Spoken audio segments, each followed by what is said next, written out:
Hello, brothers and sisters of the Briar. Professor Jeremiah here, Steve, Three Rivers, welcome. and we are live for a Falcon Friday. And just to go ahead and get a little housekeeping out of the way right here at the beginning, you can join us on this Falcon Friday live, but you need to send me a request in an email form. And you can look back at earlier this week. I had my email address. I'll try to put it in the Dropbox here. And at the very beginning here, we're going to have just a little bit of a delay in opening up the room because we have a couple of announcements to make and just to have a little intro here. So go ahead, Steve. Yeah, it's been a while, hasn't it? And we've actually made it as the first Friday in the month, which we always try to do. But it's nice just to get together. Everyone's been busy, I know. But yeah, the Falcon Friday. Housekeeping, I'm on the Rich Dark Spring Dew, Gareth Hogarth, Virginia's Burley Maple and Spring Dew, and a nice mild smoke it is. And I'm actually smoking it in my Jack Hargreaves tribute pipe with the Dublin rusticated bowl in honour of Jack, and accompanied by the pipe's Zippo with the adapter for the pipe smoking. Well, I don't remember what this particular shape's called, and if somebody knows, they can throw it in the comment section. I uh, I haven't smoked this bowl since I believe our last live Falcon Friday, which I think was a year ago. I don't think you were with us that particular day, but looking back, the last live Falcon Friday was, I believe, right at a year ago, and I'm smoking some Mary Monk in it. So, which is fast become really, I'll say, my second favorite English blend. Just a wonderful smoke here. So today's sponsored by Mary Monk. Yeah. So it's been a year since we did a Falcon Friday. Like, well, we've done a Falcon Friday, and I wasn't at the last one, was I? But yeah, going back some time, and we one of our heroes with the Falcon was Jack Hargreaves, presenter and correspondent and general countryman. And we wanted to honour him, didn't we? And that's where we got the idea of checking on his Falcon pipe and the bowl. And quite a number of people helped us in that quest. Phil Bennett, Uncle Phil Sellers, Dave Knowles. If you see his films, he was the photographer. Would I would be correct? With Jack Hargreaves, and he's been putting up films on a regular basis. And you just look up Dave Knowles. I'm sure Professor will probably put a link below to his channel. But he also helped in identifying the bowl and the pipe that he used most of, and then the books that were brought out of Jack. One sponsored by Dave Knowles himself and from the family, etc. We were able to determine also his favourite tobacco, which was the Gallagher's Rich Dark Honeydew, which was renamed by Gareth Hogarth. Well, it still kept the same name, but only recently, the last 12 months or so, that they changed it to Spring Dew because of complications and description that I don't know. It's all pathetic, Yeah, really. well, But once still again, that reminds me that this is no longer politically correct. I guess it now should be called Happy Man in a Robe. Really?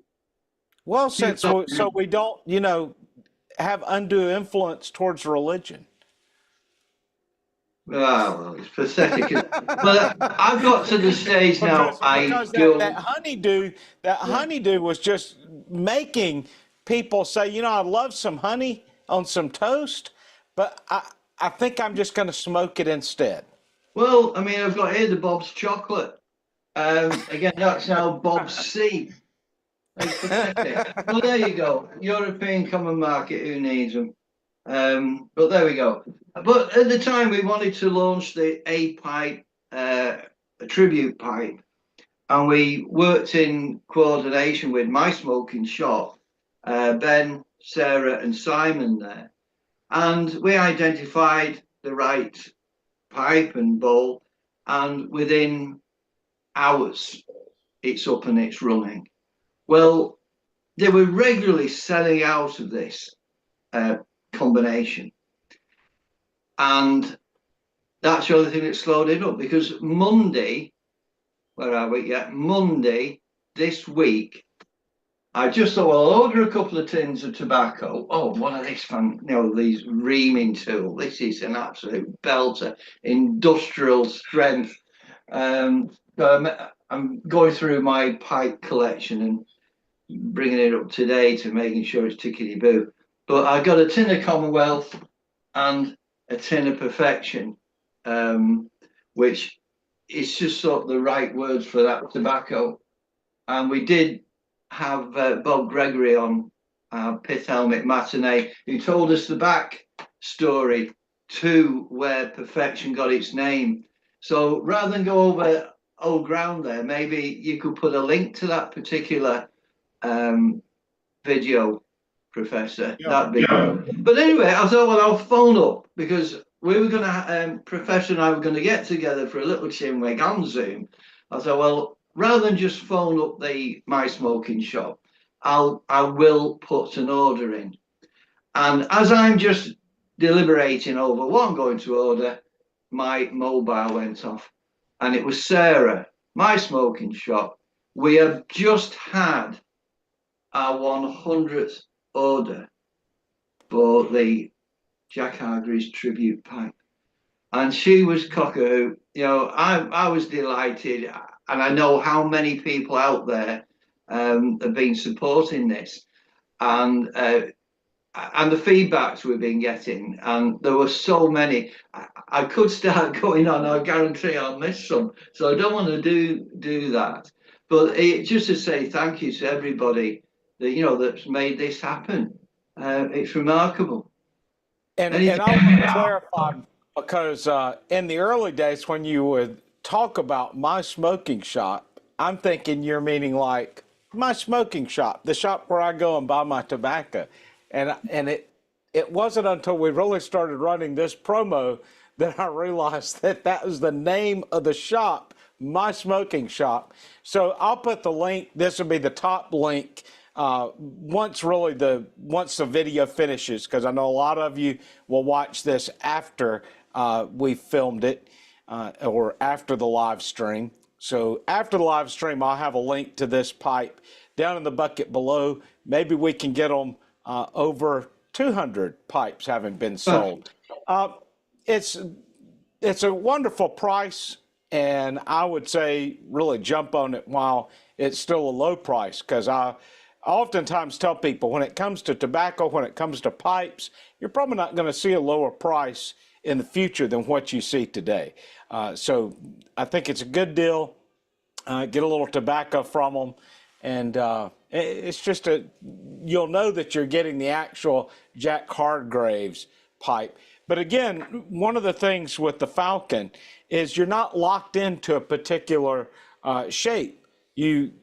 Maybe you're locked into the type of stem that you get, whether you get the aluminium for Steve, whether you get the aluminium finish look on the pipe, or whether you get one that's the brownish color. I think they have a black, don't they, Steve? Yes, they do. Well, it was the brown, as it's described there in the Jack Hargreaves tribute pipe.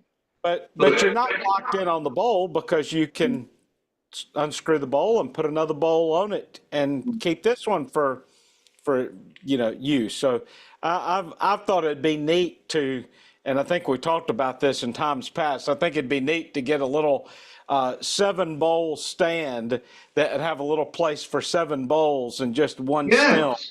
I think that'd be kind of unique. there. So anyway, I just wanted to share that link with you, and you can see it there. If you're like some people, you'll see that I had about 100 tabs open. Yeah. I was going to say, I think there's a marketplace there for someone to develop a pipe bowl stand for the Falcon, because I don't believe there's a commercial one out there at the moment. But Yeah. there's so many of our friends, our virtual friends in the community, Gary Olding in the way, and I know he was wanting to join us tonight, but he's actually at one of the pipe, is it Chicago Pipe Show on at the moment? Chicago Pipe Show's going on, and I didn't realize that when we were talking about this. Maybe we're being live streamed at the Chicago Pipe Show right now. So hello, everybody. Maybe they got us up on the jumbotron. That's worrying, isn't it? But yeah, Gary, he's so much knowledge on the Falcon pipes, and it also goes back in, in his family, sort of spread out amongst there. And we've had Jonathan Piper X1X promoting the Jack Hargreaves pipe, and the feedback from Mark at Backcountry Pipe and Alex and Dry Fly Fisher 11, how much they're enjoying it. And I do it. To me, it is a unique experience. It is cool, and just being able to change the bowl with another charger tobacco in, and Bob's your uncle, as they say. Well, I wished I'd had this pipe back when I was in Africa. I think it definitely would have been a little more. That would have been a perfect environment, or this pipe would have been perfect for that particular environment.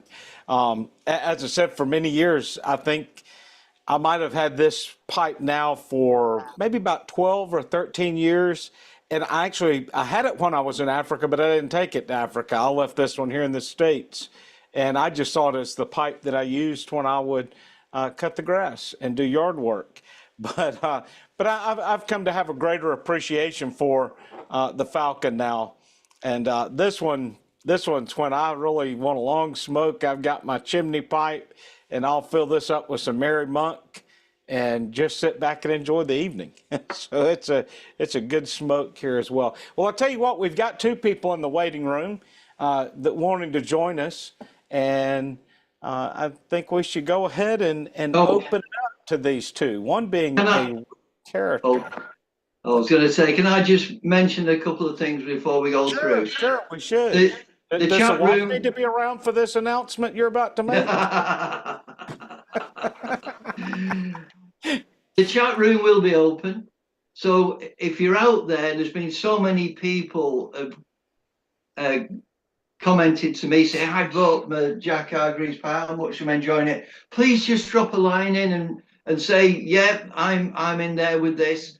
And the other thing that I just want to announce is, and it's a bit oblique, is that I asked Sarah, I didn't ask specifically who, but I said, where in the world did the 100th order go? And this would have been on Monday this week.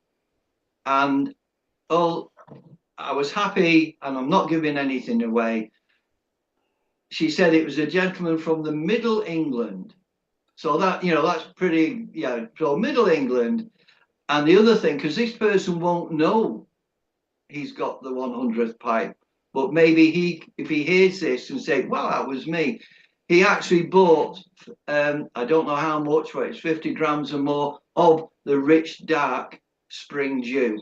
So if that was you and you want to sort of signal and say, wow, that's 100, drop a line, or even better, join us on the forum here. Thanks, Professor. Rock and roll. Yeah, well, we've had a few, I guess before I open the floodgates here, we have had a few people make some comments. Piper X1X, hello, gentlemen. Alan Welch, hello, everyone from sunny Newcastle. No, the sun never shines in Newcastle. Where's that one come from? I'm joking, obviously. No, it's always smoggy up there. That's Middlesbrough. Tree, we're getting ready to bring him in. Alan says smoking some Bob chocolates right now. And Piper X1X says, I'm sorted, had a couple of technical problems. Maybe he's getting ready to come in here. And good afternoon, everyone, from Dry Fly Fisher 11. And so Alex. let me go ahead and we have a few more comments. I'll come back to those, not to skip past you, but I want to go ahead and let our crew in here. So first, we're going to our car boot enthusiast here. Christopher. And then we have Brent's iPhone. So I would take it that his name is Brent. So we're going to let him in too.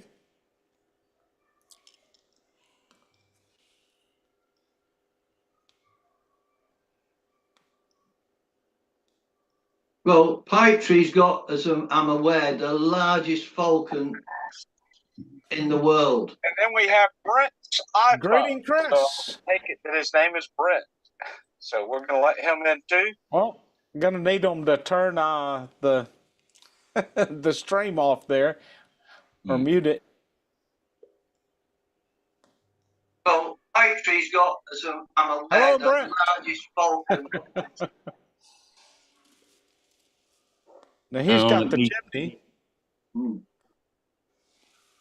the world. And then we have Brent's iPhone. So I would take it that his name is Brent. So we're going to let him in too. Hey, I got to figure out how to change that. I'm a bent pipe, but you know me as Pied Piper. Correct. Well, Pipe Tree's got, as I'm aware, the largest falcon. I don't know if we still are. And then we have Brent's iPhone. So take it that his name is Brent. I'll tell you what, I'm going to mute you, and you can unmute yourself later. I'm not sure who's the feed there. I think it's maybe Chris Pipe Tree. I just killed my.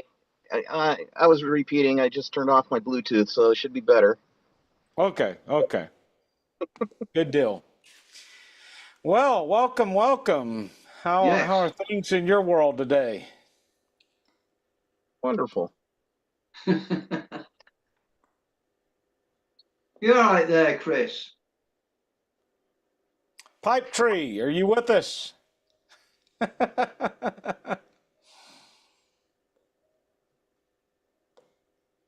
Yeah, we could just be watching a looped recording. Yeah. He's just about to do a moonwalk. Can we check the chat room, Professor, see if what's going on there? Or the gentleman scholar, hello chaps, just looking in. I wished he would join us. He's been threatening to join Falcon Friday for a little while here. All right, Gaza. Good to have you there. Piper X1X says, evening, Steve. Ron Hardcracker says, hello, guys. So I believe Ron's going to join us here in a little bit. He's just, I think he's got another obligation at the moment, but he said he was going to be joining in. Are you back with us, Chris?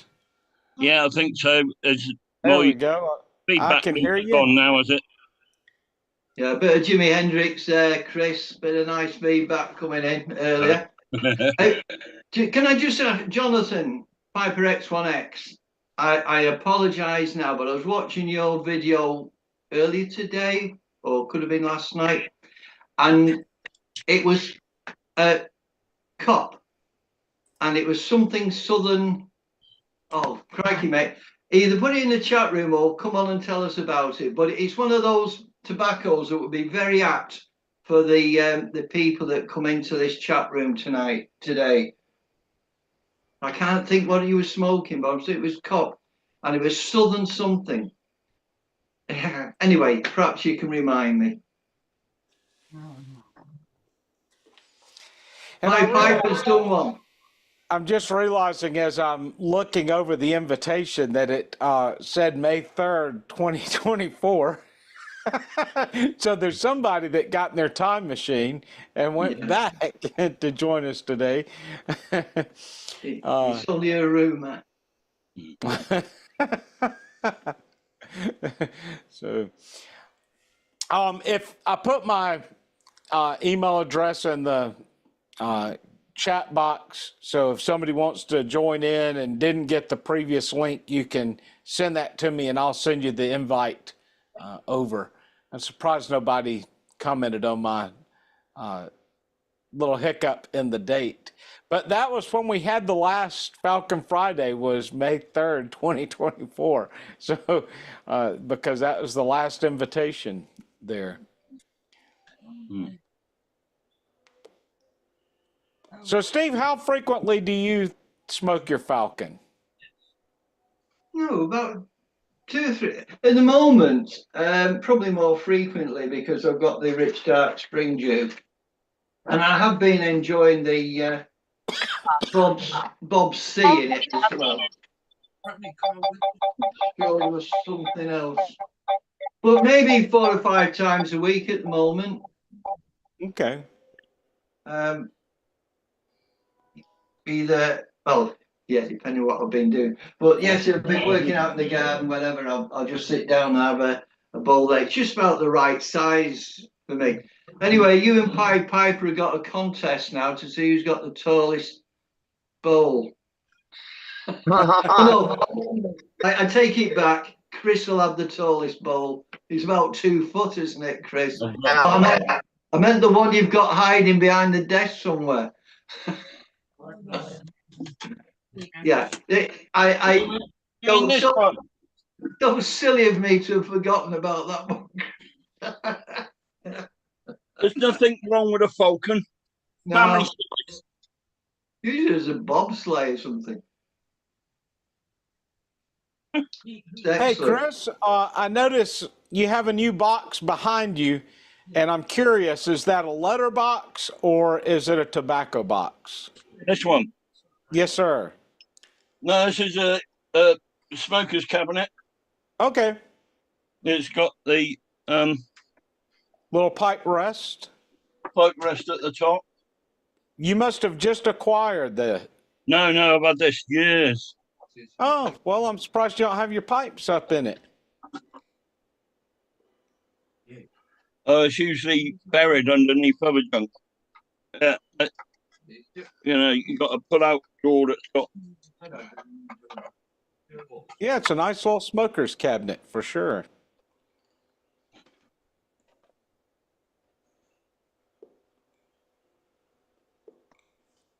Did I see a drone there, Pied Piper?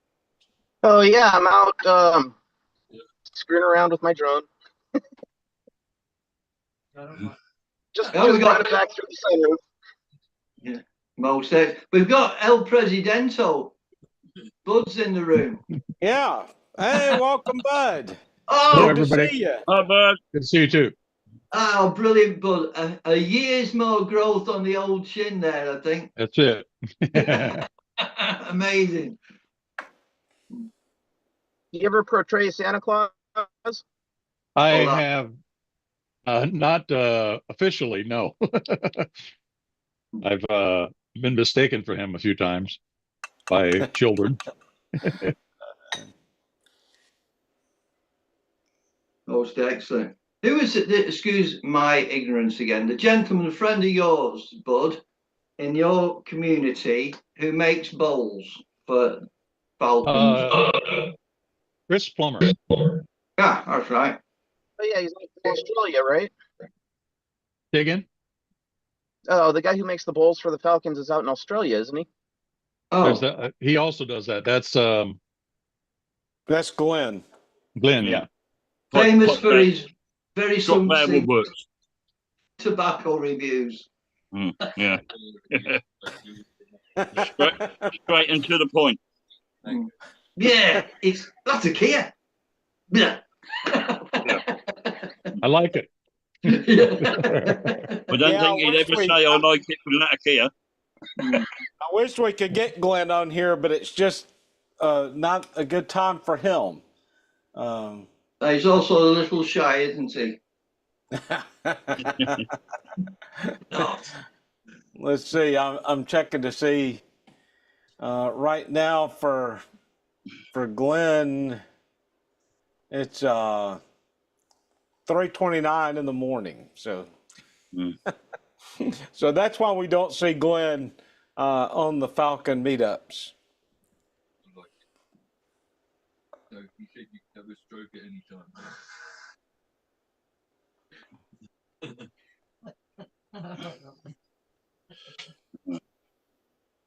So, Bud, how have things been going? They've been going good. Yeah, long time no see. Yes. So, what do you have in your bowl today? I've got some of Ken Byron's Burley Morning Smoke, Burley Morning Pipe, I mean, which is a burley blend with a kind of like a coffee topping to it. Now, can you really taste the coffee in this blend, or Yeah. it's okay? Because that's the thing with some of these blends that advertise being a chocolate blend, and I'll get them, and I just don't taste the chocolate in them. Pretty much the one that I really could taste the chocolate in was a Sutliff hot chocolate, and it was a very good balance of chocolate flavor. But I've gotten a couple before that were supposed to be coffee blends, and I just didn't really taste it. I wonder if the aroma was coffee or chocolate as opposed to the taste. Well, that Bob's Seeds it's called now. I get distinct cocoa, mild cocoa, not chocolate. Just to say, Jonathan, Piper X1X, his tobacco he was talking about the other day was Stormy South, which would go down really well with Ron, wouldn't it? Hard crackers. Yeah. And God bless you, Jonathan. 56 minutes ago, 65 minutes ago, he put up a video promoting our meeting here. So thank you, Jonathan. Yeah, Alan said he started smoking. I started pipe smoking last May with my granddad's old pipe. The first videos I started watching was Three Rivers. So Ooh. you broke him in, and he's Sorry. still smoking. Amazingly enough, I mean, Yeah. Who was that, Professor? Who was that? that was Alan Welsh, and Piper X1X. Yeah, he said is it Copper? Cop? Stormy South? Yeah. Yeah. And Gentleman We Star have- says, hello, Stephen. Central Cal Piper says, hello, guys. Sorry that I couldn't make it today. He's babysitting. So he retired. Also, he could be here. And now he's got babysitting duty. My father always said that he was busier once he retired than he was before. So, But you'll understand that's a long drive for her. And she's got to wait. and Dropfly Fisher says about to enjoy a bowl of rich, dark spring dew. There you go. Very graciously gifted Uncle Jack special Falcon pipe. Yeah. There we go. But I mean, everyone that's made it, such a wonderful tribute to Jack, and it's a good pipe.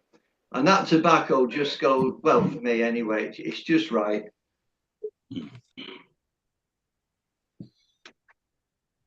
At the moment, Piper being sideways and smoking his pipes, making me think of Josh, Dance Dad Piper. That Piper. Yeah, he's doing his aerobatics. He's got his drone.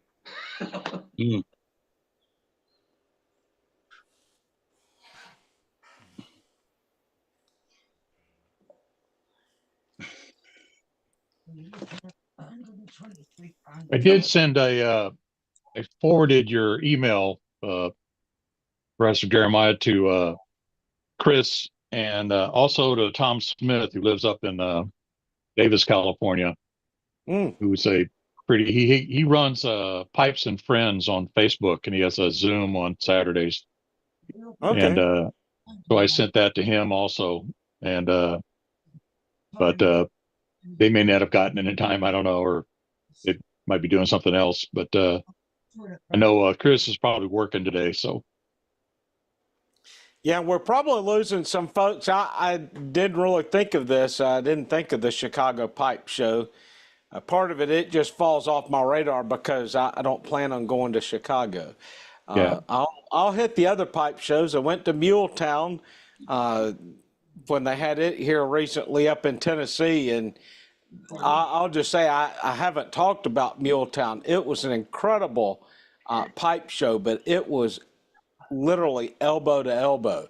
Uh, you were not going to walk through there without bumping into somebody, and it was they're going to probably have to come up. And I know the whole thing is really bringing people to their factory, but they almost need another venue because it was just packed. But it was pleasurable, but it was just a full house. And if you wanted to look through one of the bins, they had several tables would just have Tupperware container styles of just full of pipes. I got a few pipes here, just happen chance, just sitting on my desk. They had pipes like this, $10, and I hadn't even smoked this one yet. I had it in the same bag that I had my Falcons in. So I'm going to clean it up just a little bit and smoke this one. This one, I'm sorry, I don't even know the names of the brands of them, but this one, you can see it had a crack in it, and they put a band on it. And for $10, I just liked it. I liked the band on it. Even though it's got the crack, that doesn't mean that it's unsmokable. And I looked at it and didn't really see the cracks not running all the way into the bowl, the cracks on the outside of it. I thought it's worth a try. I just thought it had some good character to it. A guy with my pipe club during our Christmas party, I gifted a gag, what was supposed to be a gag gift of one of my dad's old pipes that had so many cracks in it, it was just ridiculous. And I didn't even clean it up. It was all caked up and stuff. And I'd put that in our gift for our Dirty Santa part of the party. And one of the guys who ended up with that pipe, he was all excited about it, cleaned it all up, filled in the cracks with pipe mud, and colored it gold. So it was like, and I forget, Chris might know the name of this, but the Japanese pottery where they'll put back a piece that's been broken and have it, with the gold trim inside of it. And that's what this pipe looked like. When I recently saw it where he had refinished it, it was amazing. So I've thought of this being something along those lines, but it's just neat pipe. But those are just two of the ones that I snatched up in their bags or baskets. And I'm sure some of those guys are probably at the Chicago show too, but I like going to the smaller ones, a little bit more intimate maybe. Just a bit of information. When I was speaking with Sarah at my smoking shop, we were talking about certain Gareth Hogarth, Samuel Gareth tobaccos are not on the shelves at the moment. And apparently the reason for that, and I didn't know, that they're moving premises not too far from where they are at the moment. Well, they're literally in the process now. So during that transition, there's going to be a bit of a hiccup on deliveries and availability, but normal service will be resumed very shortly. But they're still in Kendal in Cumbria. I don't know the new address, but there we go. Sort of just in case you're thinking what's going down, it's just a matter of logistics at the moment. That's all. Oh, and pipe show a week tomorrow. The Great British Pipe Smoking Championships and Pipe Show at King's Lock in Middlewich on the 10th. So that the gates will be open for the public at 11 o'clock, and I'll be there. I was asked, Ian Walker, and said, would I go and do film for them? Because I didn't do one last year and people were complaining they hadn't seen a film. So that's nice. So if you're down there and you see us, please come and say hello. Molly will be with us unless it's really hot. So I won't be taking her down there if she's going to be uncomfortable for her. But there we go. Now, who's doing the pipe of the year? Is Ian doing that or somebody else? No, oh crikey, Chris. He's one of the four. You've got Chris Kelly, Ian, Mike from Blake Briars, and son. Chris, help me out here. He does one of the four horsemen when he does. Oh dear me, brain. I am on tablets again right now, so the brain keeps dropping off. Oh, he'll come back to us. He'll come back to us. If Chris Kelly's Aldridge Pipes, is it? Well, Chris Kelly's all Eldritch Pipes. Yeah. Michael at there, and you got Ian Walker with Northern Briars. Yeah. So, and there's Chris, and I can't. His surname's just dropped off my tongue at the moment. Oh. But he's done the pipes this year. He's actually made the pipes this year. I'm not sure how many. I will talk amongst yourselves. I will find out. I was going to say, Alan mentioned, and I've not heard of this. He said, let's see, Old Ironsides tobacco. Are you familiar with that, Steve? No, but there was a general called Ironsides, and he was he was known as a pipe smoker. I think going back either late First or early Second World War. He says, can anyone help us? Is there any tobacco like Ironsides available in the UK? So he says he loves it, but it's hard to get a hold of. I'm not familiar with that. Are you familiar with that, Chris or Bud? Yeah, I've heard of it. I tried to get some, but I know Oh no, I know Estebal's sold it or sell it, but I can't. I think it's an American blend though. I can't remember what's actually in Old Ironsides. Yeah, I'll have to check that out. I'm wondering if that's I can't think of the pipe group. I'm wondering if that's the one where like I have Midnight Ride. That's a good blend. I think that's the same people, isn't it? There's Blockade Runner, is it? Yeah, I think that's right. Old Ironsides. Old Ironsides was done by Dan Tobacco. Right. Okay. Yeah, and that's the same people that does what I'm saying, Midnight Ride. Is that correct? Asquith. Chris Asquith, yeah. Chris Asquith, yes. He's actually making the pipes.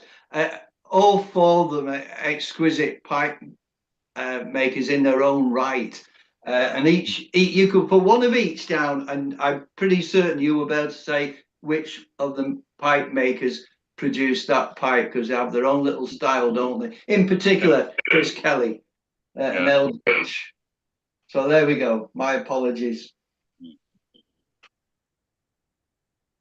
In fact, Smoking Pipes has a placeholder for Old Ironsides. They're sold out of it, but you know what I mean? Okay. Right. Well, so it was in production up to, and I don't know what the deal is with Dan Tobacco, if they're still in business or just what's going on with them. So, well, maybe some of these folks thought they would do like they did with Penzance, where they make it so unobtainable that everybody's got to have it. And, the number of people, now I know I'm about to offend a whole bunch of people out there when I say this, but a whole bunch of people, they just rave over Penzance, but then when I see folks opening it up and smoking it, I know more people that don't really care for it than people who like it. So, it's to me, there's some things that the hype is what drives that tobacco, and even makes some people say, "Oh, I love it." And it's really not that great of a tobacco. There's better tobacco blends out there, but you know, I think it's a shame when they make something almost unobtainable just to drive the price or the hype up. But there's a few blends like that. Welcome, Ron Hardcrackers. Hi, Ron. Hello. My wife just said, food's ready. I said, no, I'll wait. Yeah, you just joined us. You can't just bail on us. I know it. So, how are you doing, Ron? Looks like Oh, you're good. dressed to go to a sports event. Yeah, the OU girls are going to be playing softball here in 1 o'clock, I think. So I got to give my support. Well, is it true? Baseball, I mean, it's very much an American sport these days, but it found its form as an amalgamation from rounders and cricket, from the old place, the old place. Yes. We talked about tobacco the other day. Drucker and Son, 1,000 ins. Anyone know of it? Smoked it? It was the favourite tobacco, apparently, of Admiral Byrd, that famous explorer of Antarctica. Yeah, the end of the Second World War. He explored the center of the earth too. Mm-hmm. No, that was Jules Verne. And I don't know. I'm pretty sure Admiral Byrd found a little hole in the Arctic, didn't he? Yeah, and it came out in the ocean. I had to book it one time. Yeah. What was that? Yeah, didn't he fly over it in his plane and it was in the Arctic and he flew over it and there was all green land and dinosaurs. Oh, crikey, yeah. I mean, but yeah, there's a whole legend behind his exploits at the end of the Second World War. The huge task force went down there, and they lost a lot of men and equipment. So you don't know. Well, there you go. But you guys. Chris, we had a question here, and I'm curious about this too. Is there any update about James, Swing Kid 100? Not that I know. I didn't heard anything from him or about him for ages. Okay, well, we need to do a little check on him. It's something I was talking to Steve about. Over the years, there's been, if I roll back the clock to when I first started posting videos, now I was watching for about a year and a half or 2 years of videos that were up on the pipe community. But when I first started posting was 2015, I believe. And a lot of the people who were out posting videos back then, they just aren't around anymore. And I don't mean they passed away, though we have had a few pass away, but a lot of them, they just drifted away. And, I think, Steve, you started posting in 2009, 19? I don't know. It's about 6 years now. Maybe something like that. Yeah. And I can go back to when I first posted. I'm enjoying the YTPC. And like you say, there's a number, I'd say at least half of the people I watch regular. I'm probably in touch with some of them, but they don't post anymore. But that was the reason I started, that I was being encouraged by different people. Dale Piper, Phil Bennett, Talking Tommy, Old Khakis. Sorry? Old Khakis. Old Khakis. Yeah.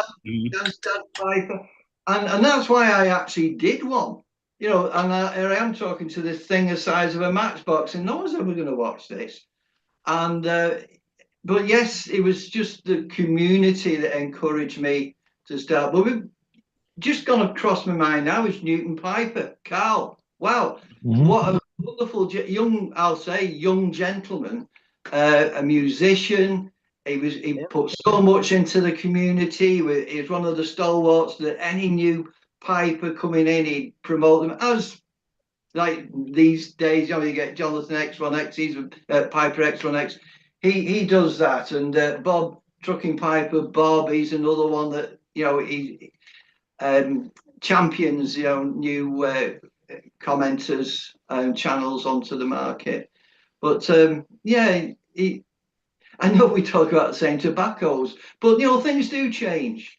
You know, I think you're talking about well, Jermaine's Rich Dark Flake. That was one of my premium enjoyable tobaccos, but it had a taste, prominent taste of molasses in it, which I enjoyed, and now it does not. Well, not when I've been by it. So it's gone off my radar now. I know someone might turn around and say, "Oh no, it's back again. It's gone molasses." If so, I do know where I can get hold of Rich Dark Flake, but it's literally getting down to under the counter jobby now.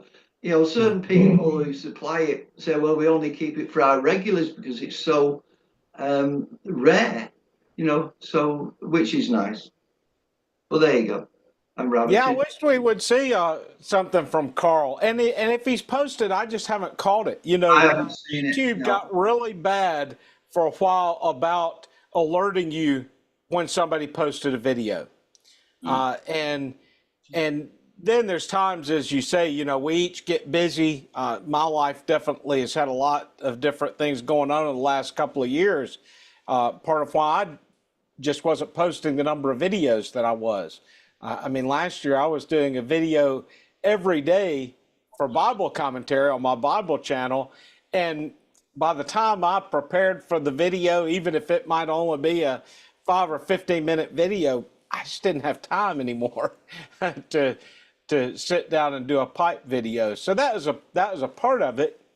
And, you know, I always hope, I have good intentions. I say, hey, I'm going to at least try to do a video a week. That doesn't always happen.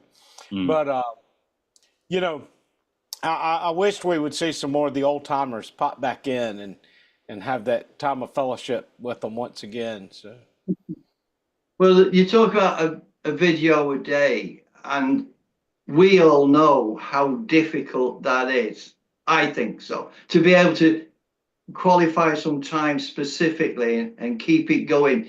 And I was talking with a professor the other day about a gentleman. Padres Progress, is it, Professor? Yeah, goes under the title of Father John, and he's bought some property in Shropshire, in South Shropshire, on the side of a hill, and he's renovating his cottage, and he goes back some time. He's got a great catalogue there, but all of a sudden he started getting picked up by the pipe community. Which wasn't really prominent. He's just a pipe smoker, but now he's getting more into it. He's got an old Series 2A Land Rover, which has been converted with a diesel engine and one thing and another. It's fascinating. I did put down one of my comments, but it's for some reason it got taken down. But I think it said something like, if you thought you were living the dream, can I just confirm you are? Because he's got such a lovely spot there. He's even growing his own tobacco at the moment. So Padres Progress, correct me if I'm wrong, anybody? I think you're right on it. I can double check. But, you know, one thing I would say with him, and I only watched a few of the videos after you'd brought him to my attention, and the one that stands out, now I will say I hear a part of his intention with this, but there's a part of it I really liked. And he was kind of talking about, in a sense, being a minimalist. Obviously, you can tell from Chris's backdrop and my backdrop, we're not minimalist. But the thing that I liked about what he said in that was that as he's equipping, for lack of better wording, his surroundings, he's bringing in more antiques and older things to decorate with, rather than bringing in a lot of this new stuff. So he's not running out to IKEA and buying his furniture and stuff from them. And I agree, it's so much better and peaceful. You know, it's peaceful on the mind to have older things with history surrounding you than it is to have a lot of new stuff. And the new things just aren't as good. They're not going to last. But I liked that little, thought that he had. And his cottage is pretty neat, and he's got a nice little fireplace. And I think we'll see him kind of bloom into a very good pipe presenter and as the days go. Well, I think he is. I think he's achieving that. But in our country, we had something like, oh crikey, Chris, help me again. The vet up in Yorkshire. Farm. Oh, never mind. Well, all creatures great and small, Chris. Oh, yeah. Chris Harrier. Yeah. Chris Harrier. Yeah, Harriet. He's the vet there. No, James Harrier, not Chris James Harrier. Harriet. And there was another character, Lovejoy, who was an antiques dealer. And he's actually writing a novel of which he gives some excerpts to. And it's very much himself. It is him. And he's just using these other characters to embellish and bring out his own character. I find it fascinating. But he's only recently found perfection, the tobacco, and he's really enjoying it. I think his other ones at Peterson's, at Mind Mixture. I always get these numbers wrong, 965 or something. Oh, Again, the old Dunhill 965, yeah. Yeah, that's right. He enjoys that. Peterson's, yeah. And he appreciates a good port and a good fine malt whiskey. So what's not to like? Well, there we go. We have set Ron again already. Is he? No. Scootering Piper says he'll be at my smoking shop tomorrow morning. Scootering. Well, give my regards to Simon, Ben, and Sarah. There you go. Yeah. The three amigos. He says I'll ask Simon if he's in. And then Knots and Pipe says Bullocks. Sorry? Bullocks. he says, sorry, I'm late. What did I miss? Well, we'll start all over for you. Yeah. It'd be difficult to say what he has missed. we talk a lot about nothing, don't we? Which is probably an art in itself. We do. It's I was thinking it's been so long. Some of us are a little at a loss for words today because it has. It's been a while, and as I say, it's it's catching up. But we've seen so much change over the last few years in the pipe community, and that's what we're talking about. These people that were here and gone, and Steve does the best job of bringing new people to light, because I think it is, whether it is between you or I can't remember. Were you the one who first brought Malcolm to our attention, Malcolm Geit? It was, I saw him and he was reciting his poetry about smoke rings from my pipe. So I alerted John Dale Piper. Okay, that was it. I just funneled it to John because we were both at Durham University, maybe at different times. And it was John Dale Piper exploded it to the YTPC. And to be fair, Malcolm, he's always got something interesting to say. I wish he'd be more distinct on what tobaccos he's smoking. He does love his Peterson pipes. He's a poet. He's an ordained minister. Retired. He enjoys going on the Broads. He's very much into C.S. Lewis and J.R.R. Tolkien. And when we actually had him on the Pith Helmet matinee, and we just lit the blue touch paper, off he went. And we, it was marvelous. If you just if the turntable started slowing down a bit, we just throw something else in there. Oh, off he goes again. So if you enjoy Malcolm Geit, if the professor would be kind enough to put links to the two, it was only two. We could have done 5, I think, but we only did. You need to go to I think they're just going to need to go to the Pith Helmet matinee and just look at it. Because The we thing can is- reference all of them. I mean, I still, the two people I wished we could talk to more, because there's so much more to cover. Sir Johnny Scott, I would love to have a whole nother interview with him. And I'll have to confess, I've only read probably a quarter of his book. Would like to have read more. Just that's as far as I got. And I would love to ask him more questions about that. Malcolm definitely is somebody I would love to hear more from. I just there's more questions I'd love to ask him. So then Knots and Pipes says Sandra Bullocks. I'll tell you a little story about her. Her father lived across the street from my grandmother. And so I saw her a number of times, not realizing who I was looking at. But, that was in my childhood. And her father was a very kind man, nice man.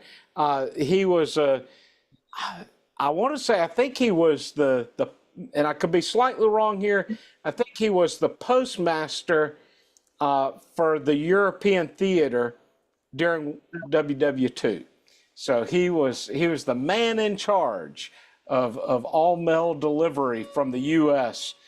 To the European theater. I believe that's correct. We'd have to look back at it. But I would hear these different stories from him of things that was happening. And during that time, a lot of soldiers would mail canisters of supplies or things back to their family.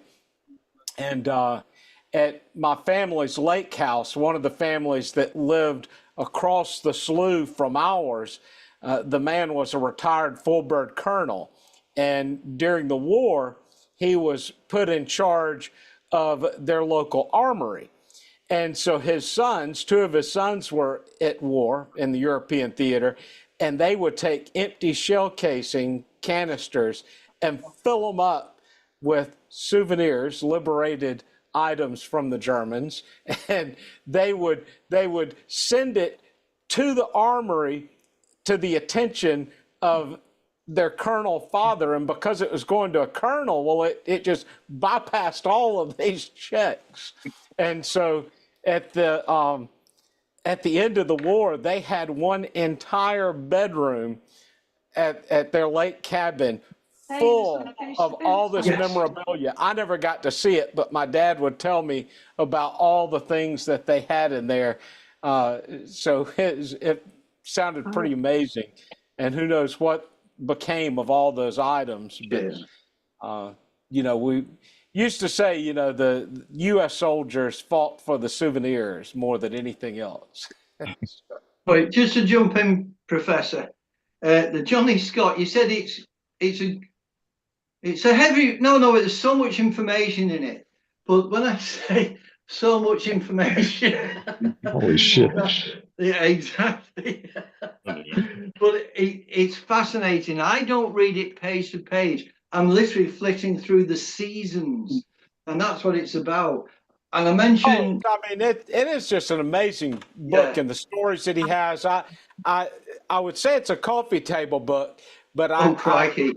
The legs broke on my coffee table once I put it on there. Substantial coffee table. Actually, what happened was I had somebody, I've got nice coasters sitting around, and somebody put a drink on top of it. It did not mess the book up because I quickly removed the book from the coffee table, and that was the end of it sitting on my coffee table because, and I think the last time that person came to my house was invited. It's even got tweed on it. It's got tweed on it. And we mentioned Jack Hargreaves, and I've got to say these are three wonderful books which all complement each other. And if you're into the history of Jack Hargreaves and the programs that he did, these three, there's a little bit of overlapping here and there, but yes, they all complement each other so well. So that coffee table with the leg short on one of them, Professor, Apparently, I did hear got you the were book. propping it up with this one. There you go. Yeah, that's the one that I now let people use as a coaster. I thought you might. There is a word for him, isn't there, children? And I just normally can't think what it is. open it up to the Peroni fly and let them sit it on that one.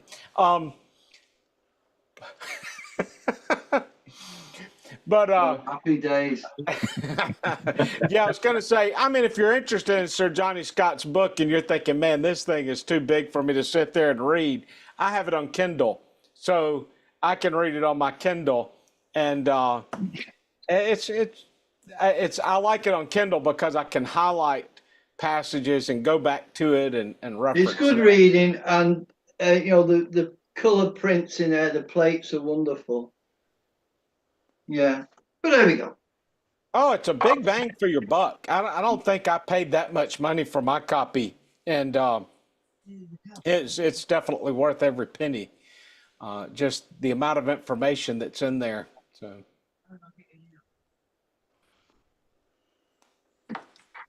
Ron, I don't think if we asked, I missed it. What are you smoking today? Oh, Ruby Roo. Oh, okay. Oh, Now they only produce that once a year, don't they? Or release it once a Twice year? I think it seems like April 1st, maybe. But then during Halloween, Okay. something like that, I think. Well, It goes real fast. Man.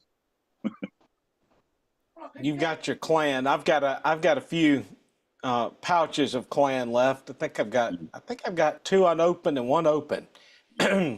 Years ago, I was going through. I think it was in the Charles de Gaulle Paris airport, and in the duty-free shop, I was wanting some tobacco to take back with me to Nigeria, and Clan was really the only one available that was somewhat reasonably priced, but they were only selling them in a pack, I think, of 5 of them, maybe. And so now I'm down to 2 unopens and 1 open. I can't say that it's my most favorite blend, but I smoke it every now and then. So I've finished 2.5 pouches so far of those that were purchased some 10 years ago. Age to it. If there's anyone at the Chicago Pipe Show, because will they be setting up today at this stage? Well, I think they're full swing, possibly. Oh, really? Well, if there's anyone there and they are happening to watch this at all, please drop a note in the chat room. Let us know how things are going. Yeah, absolutely. I just got still off think that we're probably on the big jumbotron right now. There's probably everybody sitting in the tent watching us, and that's at least what I'm thinking in my mind. Well, what else have they got to do there? Huh? Oh. Yeah, Jeff the chef will be there. Well, there you go. Jeff's not put one up for a while either. Yeah, And in I don't think fact, I've seen him Jeff around has a gone little bit. missing. I mean, I haven't put much up for a long time because one thing and another. Plus, I'm on Zoom at least 3-4 times a week.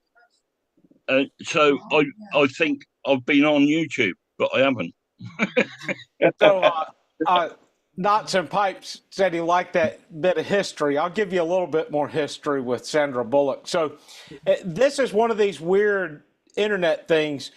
It doesn't have her as having a brother, but she did have a brother, or does have a brother, and I guess maybe he just wants to remain obscure. But her brother's wife, so her sister-in-law, was my preschool kindergarten teacher. And anyway, there's a whole little story with that. But and as I say, at that time, I didn't know who she was. You know, it's just Bullock, and this is the lady whose father-in-law lives across the street from my grandmother. Well, fast forward to when I was working for the police. One of my duties was I served as the bailiff in the courtroom. And one night, before the courtroom, one night we got her, the sister-in-law, for a DUI. And she comes in, just tanked. And when we're fingerprinting her, and of course the fingerprint room's under camera surveillance and we're recording it, and she asks a question. She says, "Am I going to need an attorney?" And the other booking officer says, "Well, it would be advisable." And she says, "Good, that's going to cost my husband some money." And so it's like, it just, the way that she did it just really, stood out.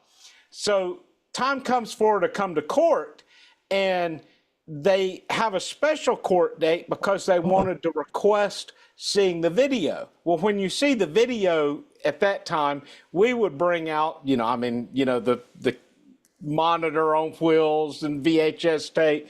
And this is all being seen before the judge and the prosecuting attorney and defense attorney. And so as they're watching this, I know she has no idea what she had said that evening. And so here she is and her husband, their lawyer, and we get to that part of the tape. And I think we had more police officers in the courtroom that night because they wanted to see the reaction. Again, nobody realizing the connection to Sandra Bullock, just seeing the name. But when she says that, you kind of see her shrink, and her husband slowly looks over at her and then looks back at the camera. And it's like, yeah, they're not going to win this case. So she ended up serving several weekends. They would let people serve out their DUI, just by coming in over a Saturday and Sunday, or checking in Friday night and checking out Sunday evening. But there she was. Might be a good time to check the chat room, Professor. See if there's any Bullocks in there.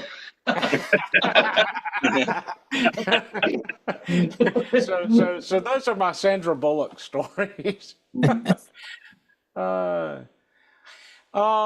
and Pipes. I may have missed this. I'm not sure who he's talking about. He said he once said his favorite tobacco was Kendall Black Cherry. Do you know who he was talking about there?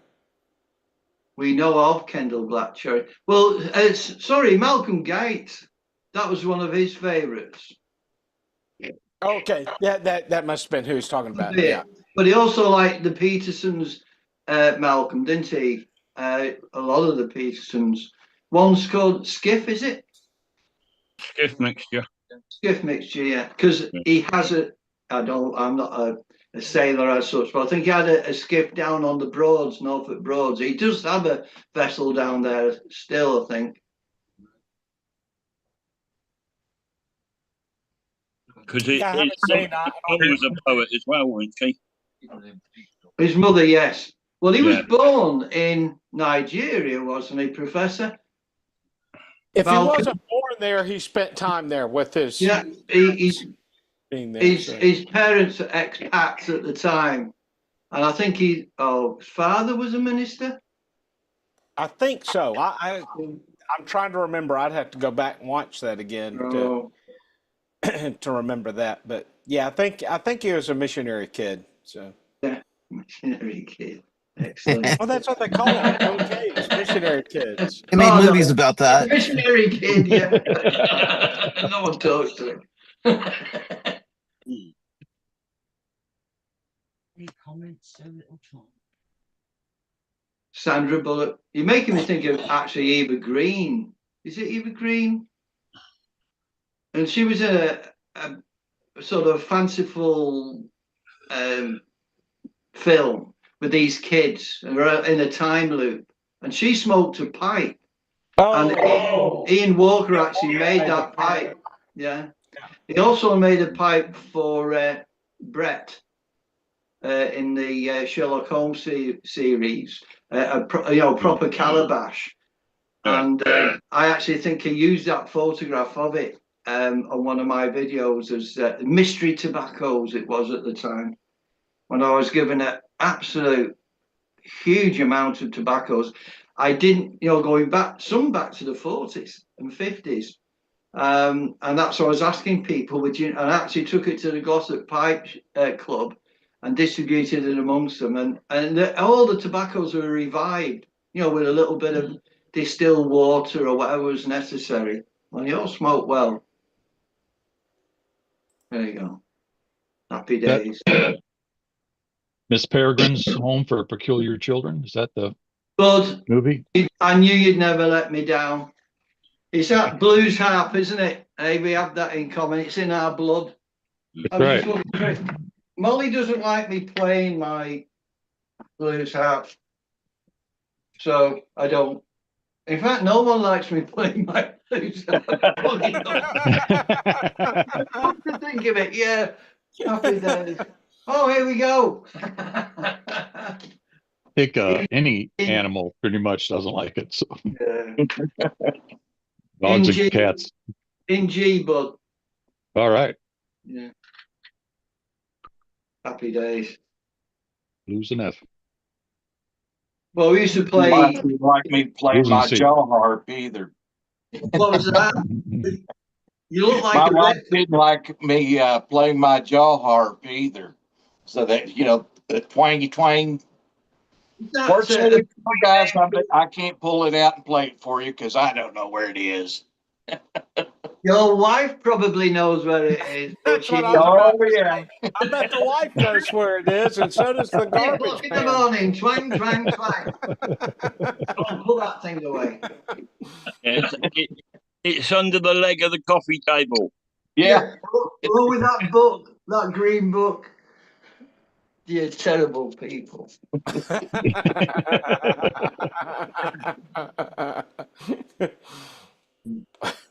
Ooh, Desert Pine Piper, Jim. You see, there was another I so enjoyed. He hasn't put up a video for a long time, has he? What's that? I don't think so. Well, I'm not lost you, have I? He's from Las Vegas, I'm sure. Mm-hmm. Yeah, I know what you mean. Ex-military guy, absolute gentleman and a scholar. And maybe it's just me, I've not been on looking, but there's a few. Yeah, there you go. They may just come back. I know I've disappeared for months on end, and then I've just got something I thought, I'd like to share that. And then here we are again. Hey, Steve, when you're taking Molly for your walks, do I need a solicitor? Sometimes it looks like you're in very different locations from other videos, but all of the places you're walking are really close to your house, aren't they? 4 to 5 miles. It's all from the front door. It's all from here. Although I've got one in my mind I want to do, and I've got permission to go to. There's a brewery called Wheatwood, and it's in Cheshire, a place called Kelsall.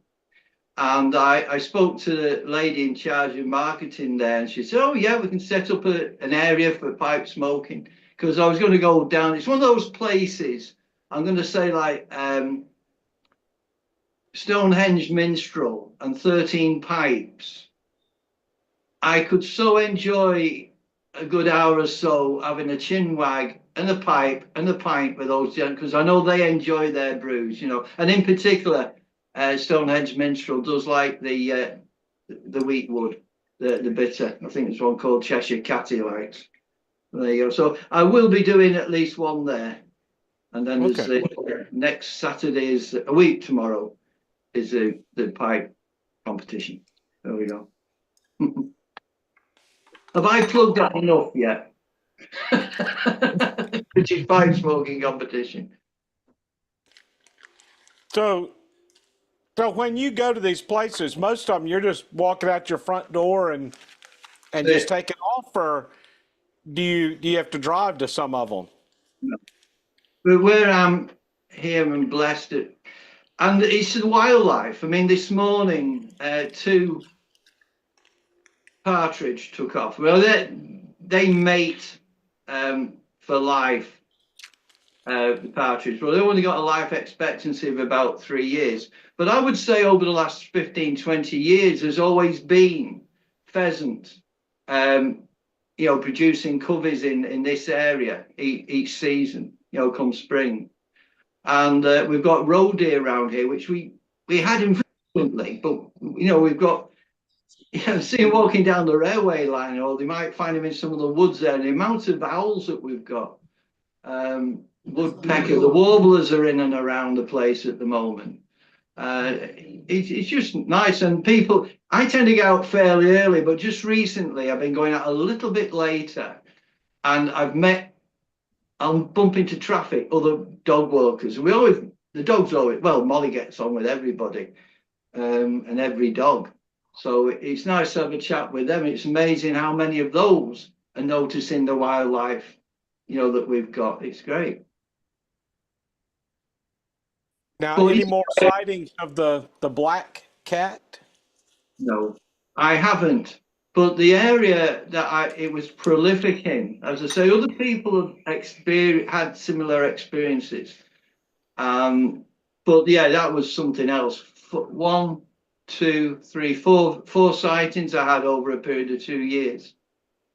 And the last one, I think, was February 23. So there you go. But since then, other people have seen it. And a young lady did film not far from here what looks like a black feline. I'm pretty certain it is. Certain, I hesitate to use the word experts, but should we say people who have knowledge in these areas are identifying it as a large feline. There was no color on it, the way it walked, the tail, the disturbance in the wildlife around it. It's there. But I did a vlog. Is that what you call it? It's on YouTube, but it's just an oratory. It's just audio, and it's called the Big Cat Conversations. And a gentleman called Rick Minter. He's the foremost authority on these sightings and these, not just these cats, but even European lynx and other, like sable. Other cats have been brought in maybe as pets, and they've either been let go, probably they just can't cope with them. So there's certain area, and cougar, stroke mountain lion. So the two main are the black leopard and the cougar, the mountain lion. They're the most prolific that are seen in and around. And there's so much strong evidence, they're out there. Well, I've seen it for myself. I know what it isn't. 4 sightings, and I attribute it to the same animal. Over a period just over a year, seeing it.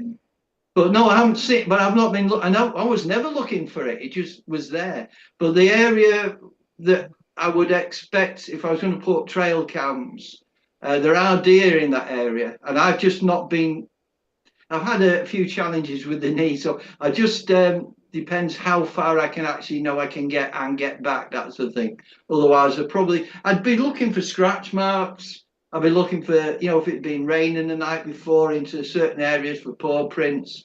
And paw prints have been found, the size of a man's palm, and the feline. So it's definitely not any either feral or domestic cat. And we do have something, most people have got Maine Coon, MAINECOON, Maine Coon cat. And they can grow up to 4 feet in length, but they're all different colours, but generally they're kind of a shaggy coat, and they just haven't got the tail or the abilities of the leopard. Yeah, because you were saying more of a thicker tail, weren't you? Almost like a puma type tail. It was literally fairly long. It came 45 degrees up at the end. The coat was jet black. You could see the ears. The head was slightly smaller than I would expect, and I'm told it was probably a female.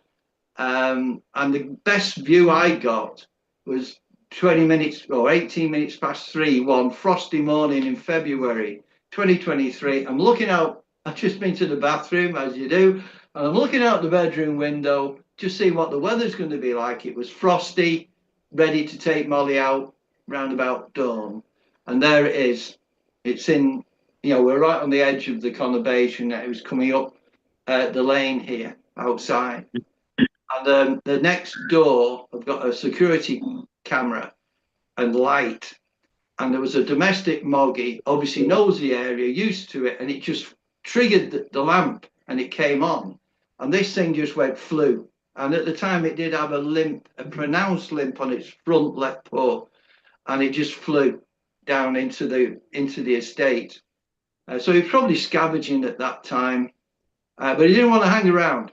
Is it fight or flight or fight? He didn't want to hang around, it went. Yeah. And that's the last time I saw it.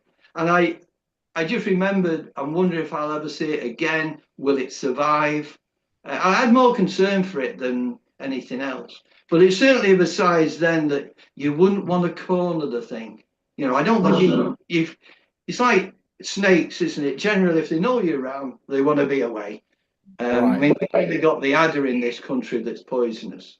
But any kind of predator doesn't want to take on something he doesn't know it can deal with efficiently. But I still see the rise and fall in things like the rabbit. Rabbits, all of a sudden they're prolific and then they're gradually going down and down and down, which suggests either the fox prevalence. But there we go. But no, I haven't seen it, Professor. Not for. Do you see any hedgehogs on your track? We get the odd one. I mean, the gate I've got on the side here, which is security, so Molly's fine if we're out in the back. There's a gap underneath, and I get the odd one, especially in the autumn in and around the leaves.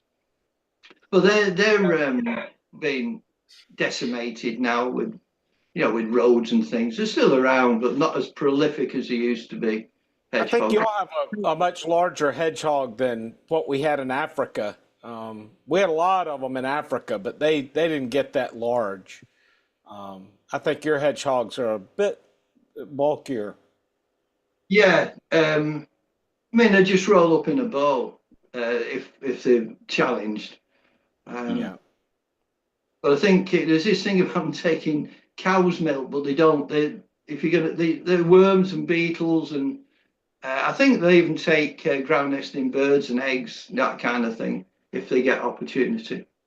Yeah. Well, when I was in Nigeria, the villagers would bring them to me all the time when they'd find them because I'd give them like $1. And so we called it the hedgehog farm, but we just put some mud blocks on the ground and plastered over them, and I had hedgehogs in that, and really just to try to preserve them, because the villagers, they would just, if I didn't buy them, they were going to kill them and eat them, or really just play with them in a very harsh way. And sometimes they would bring some where they had been caught in a fire, their quills would have been burned, and I'd kind of nurture it back to health. But I would just feed mine boiled eggs. They love boiled eggs. And, if I caught any termites or stuff, I'd break apart a termite mound and hold it over their pen and bump out the termites from the mound. And, they love that. But feeding them any kind of, larva or something, that was more difficult on my part. But feeding the boiled egg was easy because I had chickens and could easily do that. So can I ask, is there anyone in the chat room? We've had any recently? I can't get access here. They just we had a gentleman scholar mention Father John, said Father John's great, and said Parsons' progress. Definitely, if this is the first time you're hearing about him, you should check him out. It's very interesting. Sort of like almost like a TV show, as far as doing a little reality show almost. It's kind of the feel that you get. He's doing some good video editing He was a there. professional actor.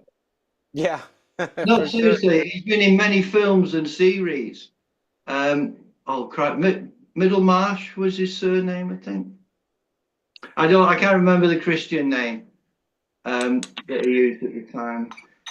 But I think he was ordained in the Church of England, and he had different ideas, and he became part of well, he was in the Anglican Church, and he's in the Roman Catholic Church, but it's now very much appears to me as a standalone.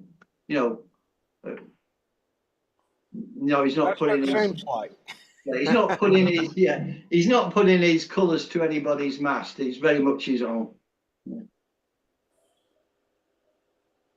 But certainly interesting chap, and he's lived a life a bit like yourself, Professor. But I don't think he's had to wrestle any buffaloes yet. Dry Fly Fisher said, lived in Yosemite National Park for a summer. One day I woke up to a bear half in my tent. He looked at me, grabbed a small bag of food, and left. Not a big cat, but very scary. And Oh, a definitely cat. that would be pretty scary. Cat, not a bear. No, he said a bear. Oh, did it have I guess he's raging meaning cat? it's a bear, but not a big cat, is what I think he's meaning. But Did it have a ranger's cap on, or one of those trilbies and a bow tie and a tie? Might mean Yogi. Alex. Yogi the bear. Yeah. And I forget the ranger's name. That's Jellystone Park, not Oh, Yellowstone. sorry. Well, thank you, Chris. I'm corrected, Alex. I do apologise.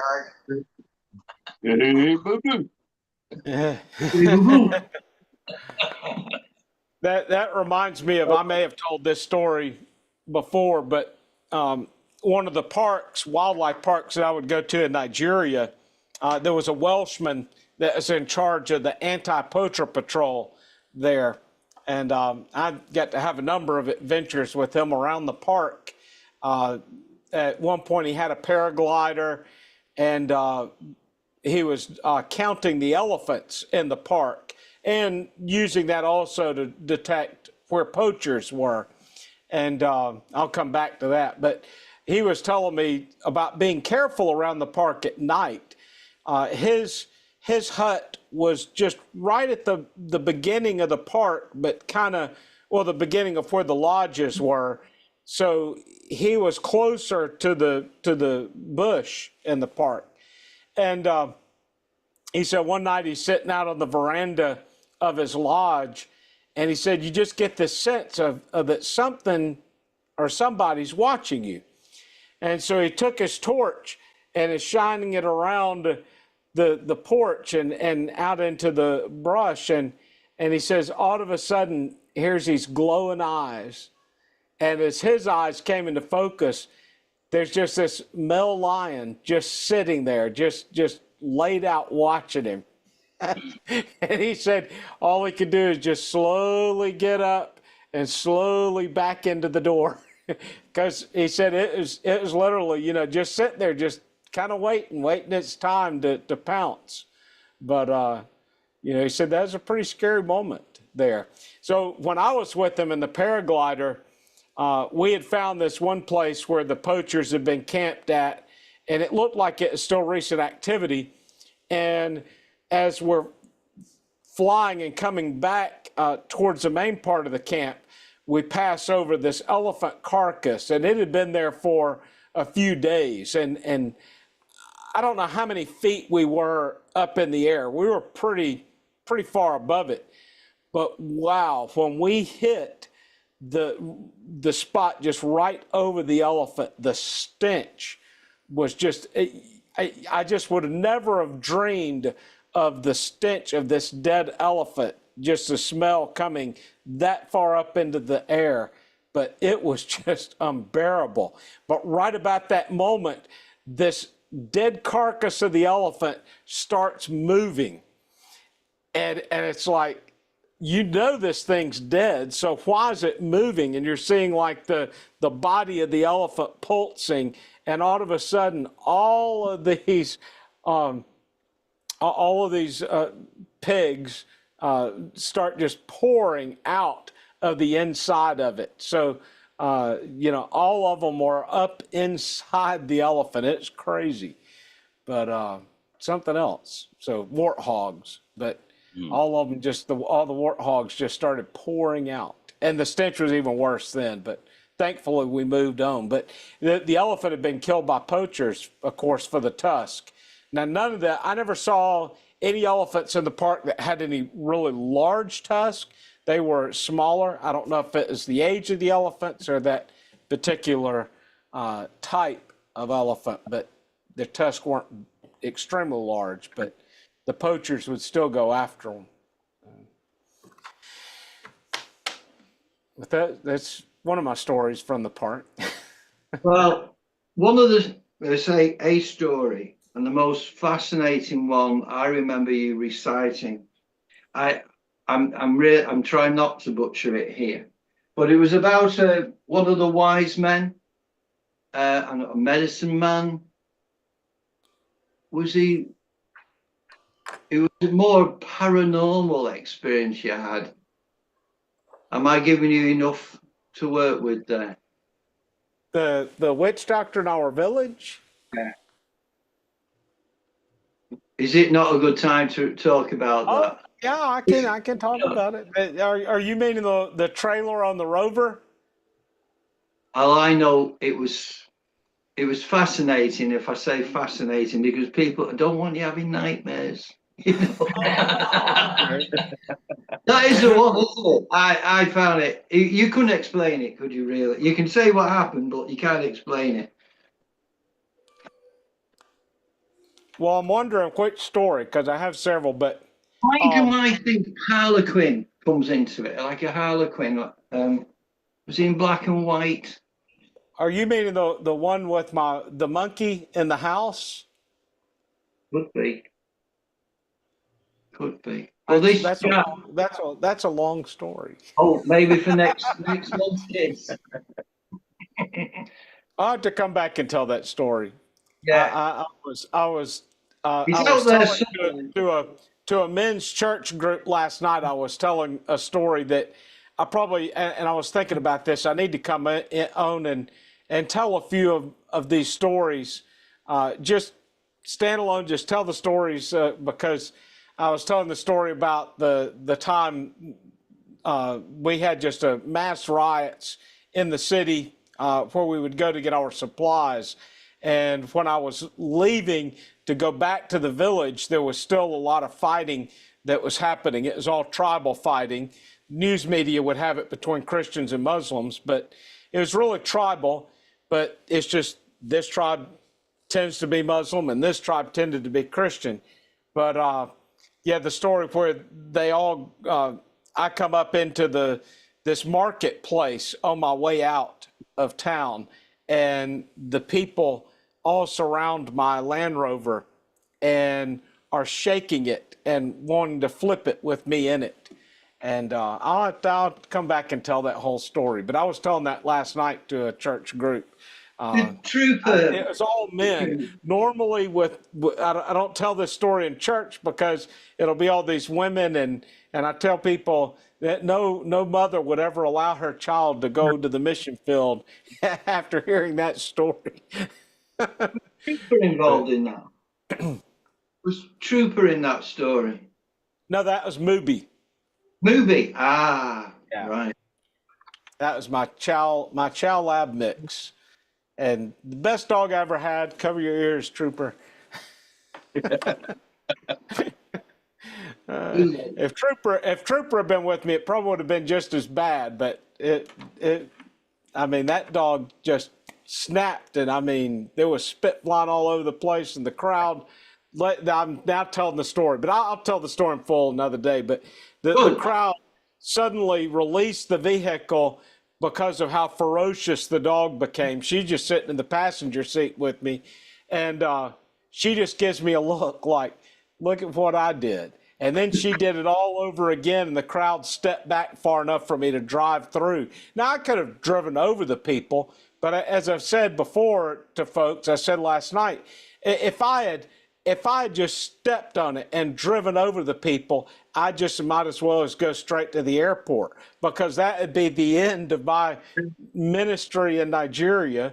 And who knows, they probably would have thrown me in prison for the people that I would have run over with my 110 Defender. And my 110 Defender had a V8 in it and was geared low, so it would have easily crawled over folks.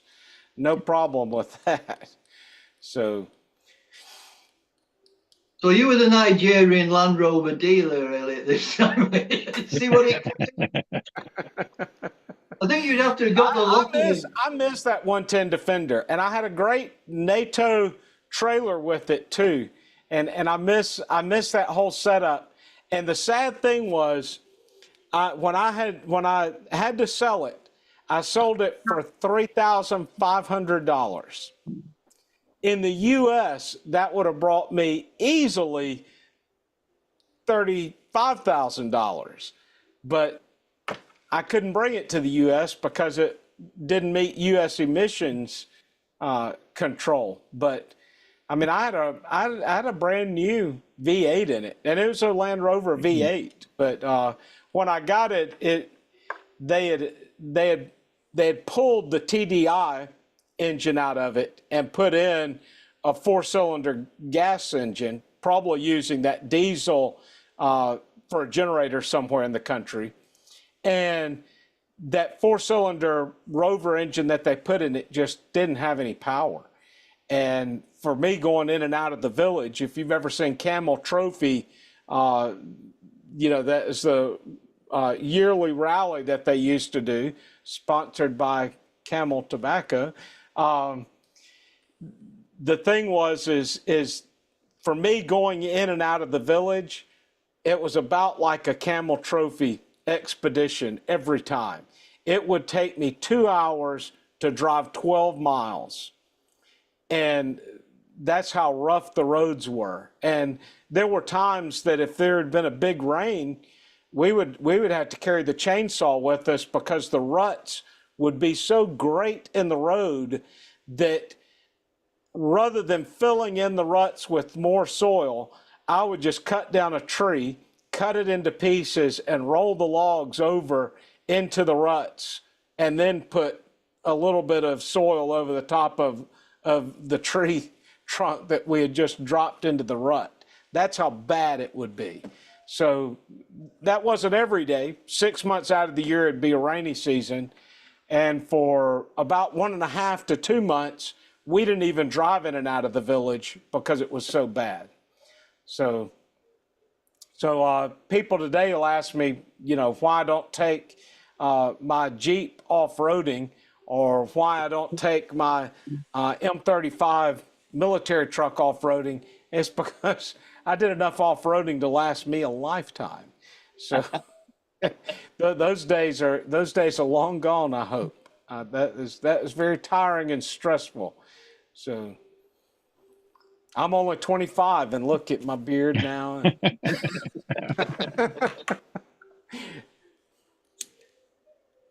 Happy days, Professor. I'm pretty certain you've got some film on that. Oh yeah. Yeah, I've seen film. I wished I'd had better cameras back then, and I would have filmed even more. But all we had was really just a digital video camera, and to get that out and set it up and stuff. So I have a little bit of films for it, but not as much as I wished I had. If I'd had a GoPro or something, that would have really been great. But back in those adventurous days, we didn't get to film everything.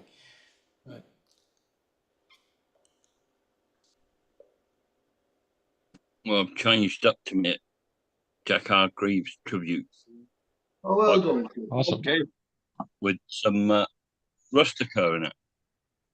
Well, I've just gone on to the Bob's. A little bit stronger than the clan.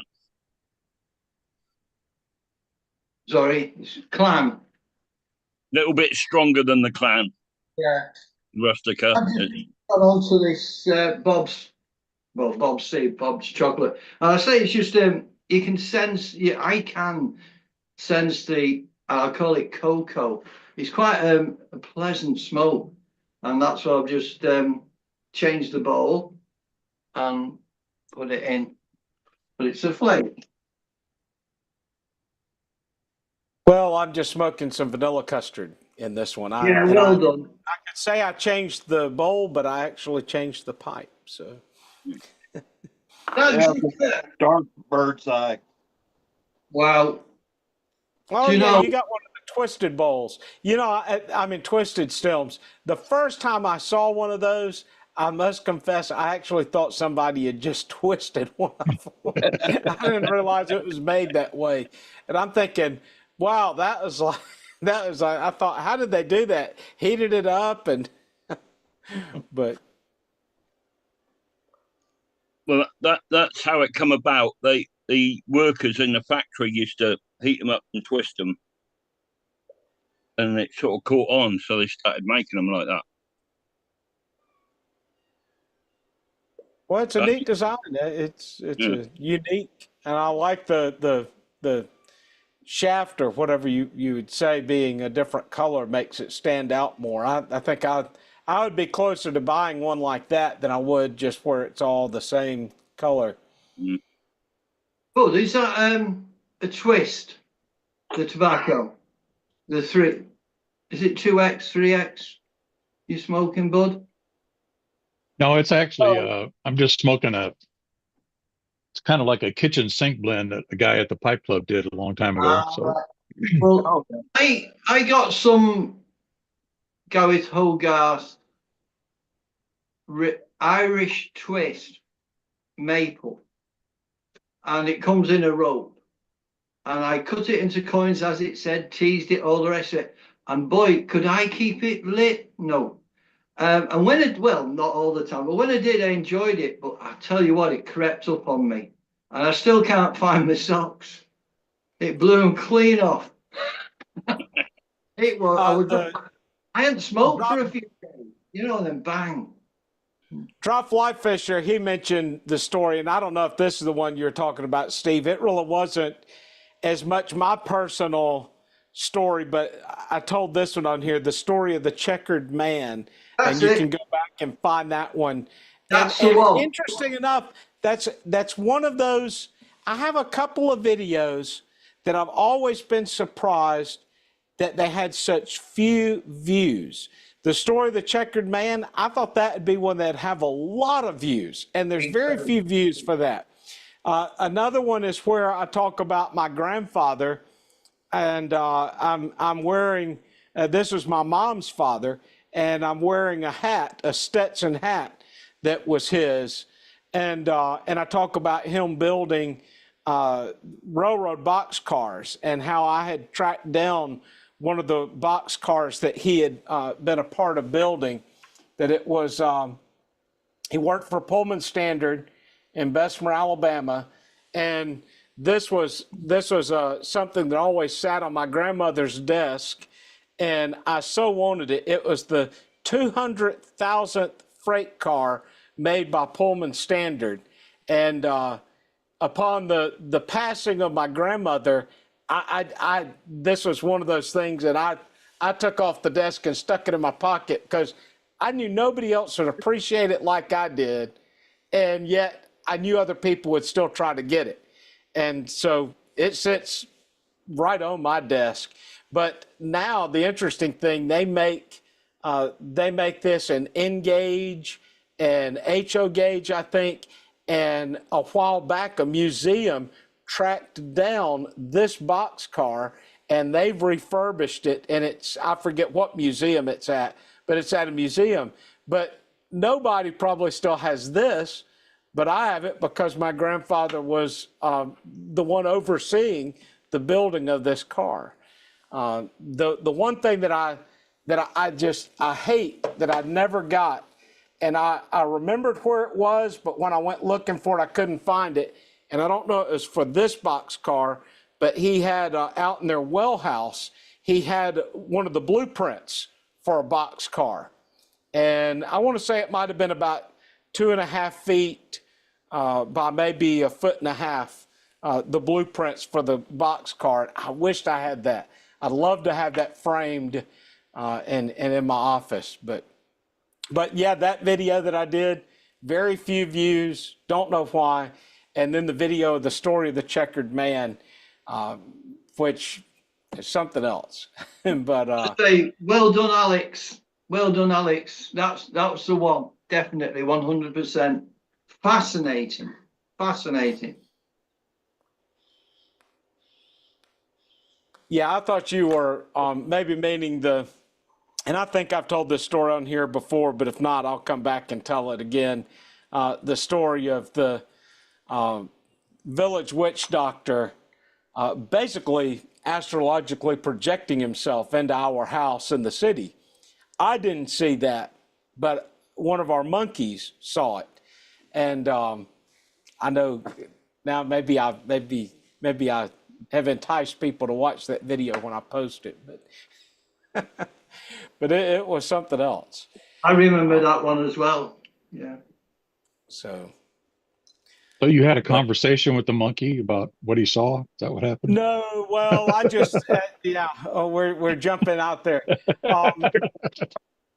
Basically, I was, long story short, we were getting ready to leave to go to the village. This was going to be the day, our moving day, and nobody knew the day that we were going to be coming to the village, because we were waiting for the rains to stop and for the ground to dry a little bit. And so that night, literally, as I'm sitting at my desk packing up the last few things to take to the village the next day, I didn't know for sure if we would go to the village or not. It all depended on whether it would rain that night.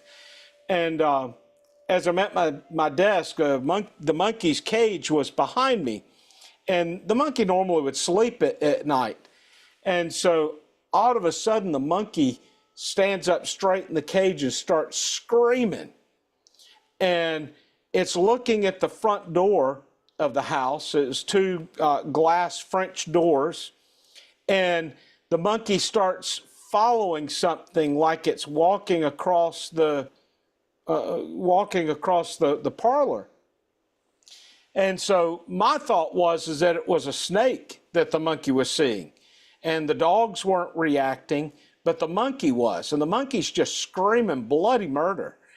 And I'd never seen it do anything like this before. And so, I grab a machete that is sitting next to the desk, and I go over expecting to see a cobra. Nothing. And the monkey at this point quiets down, but it's just still staring at this spot in the parlor.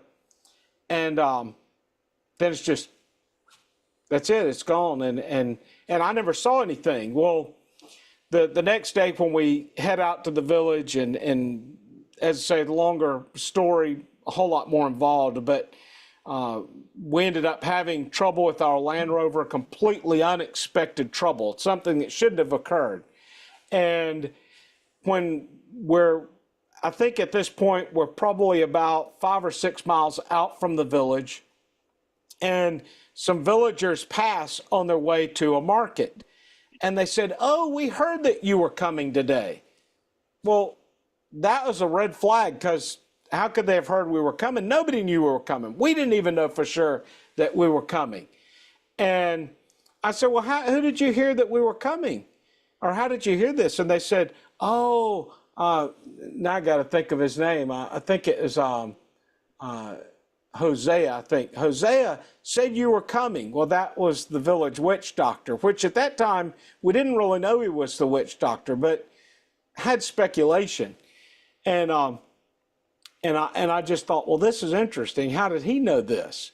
And another group of villagers came, and they said the same thing. "Oh, we heard you were coming." And I said, "Well, how did you hear this?" And they said, "Hosea told us." And at this point, the monkey also starts getting very sick. No reason, just deadly sick. And that monkey died within about 24 hours, completely unexpected. But there's several other factors that led to this. But anyway, long story short, by the time we do get the rover repaired, get back and get to the village, which was now actually a few days later. Shadrach left the village, or Hosea left the village, never to come back again. Mm. And he was gone. And he was from this. This was his village. This was the place he had grown up in. And he fled. And it was very clear that because he was not successful in deterring us from coming to the village, he wasn't going to stay, because he had lost face, that they would no longer see him as a powerful witch doctor because he was unsuccessful in stopping our arrival. So it was never fully explained to that depth, but that's just kind of what you knew was happening. And if you read missionary biographies, you see that missionaries always encountered that very similar event or story. So that's in short. As I say, I had to tell that full story some other time, but it's a pretty lengthy story. But I mean, really amazing to watch what happened. Well done, Professor.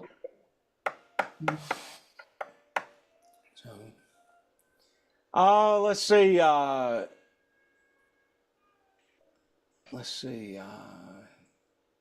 Yeah, refreshing what Steve was trying to recall one of Professor's past stories. Let's see. Miss Peregrine, is that how you say that? School for Yes. Gifted Children. He says Eva Green is also amazing in Penny Dreadful. I didn't know she was in Penny Dreadful. Is this Gaz? Is this gentleman and scholar? Alan says that the roads to the village sounds like roads in Newcastle.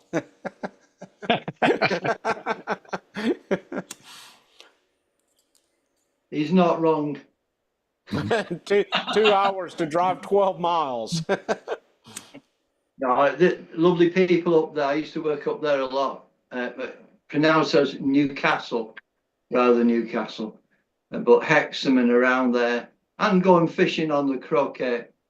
And yeah, some lovely people. I had a depot in a place there, just on the outskirts of Newcastle.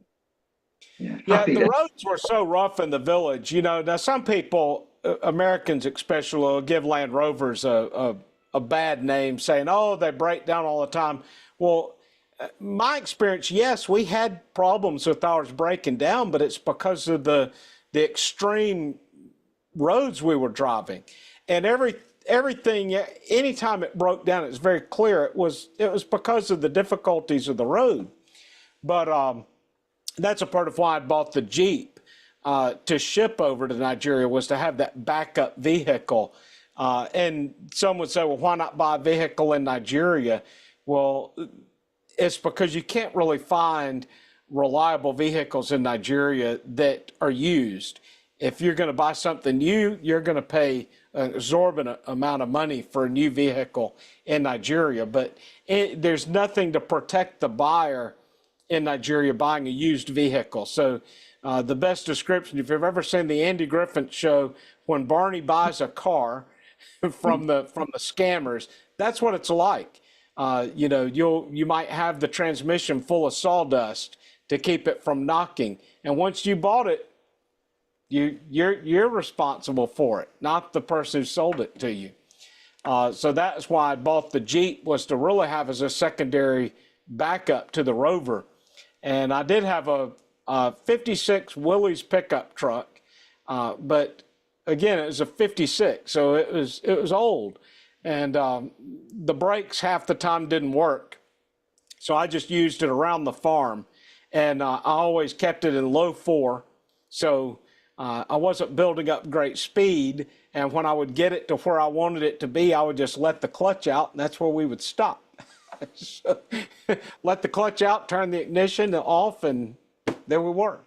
So that was my form of a braking system on the Willys. For the Land Rover. Sorry? Just throw out an anchor, right? Yeah, pretty much. But the Willys, it was a great pickup truck, and solid made. I mean, just, you know, worth its weight, really. So it was a good good truck and built to last. And if you couldn't find a part, you could find a blacksmith that could make you a replacement part for it. So, the braking system came out of an old Peugeot 504. I'm trying to think. It was skeleton together, but most of the parts were original on it.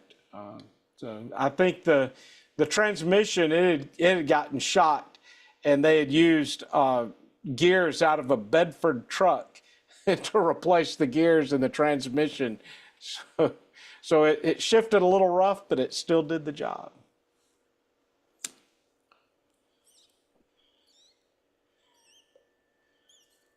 What was the point if he did break down? If you had a minimal set of spanners and screwdrivers, you could patch it up and keep it going. I wasn't in terrain that you were in, but I had an old Series 2A petrol Land Rover, ragtop, the most uncomfortable vehicle you could ask for, noisy as. And I used to go up to Scotland in it, but what an adventure every time. And I'd just go off some of the places, fishing and that, just get me there and get me back.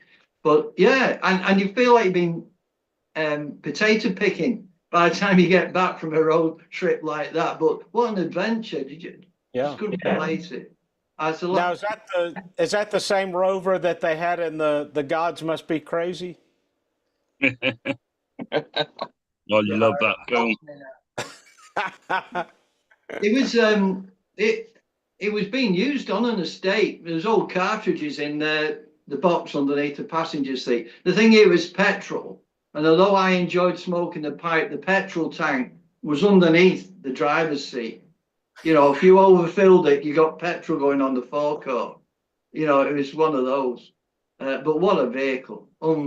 Just so relaxed, fired up and the heater, if you could call it that, was on the passenger side, and that was it. But you're in a ragtop anyway.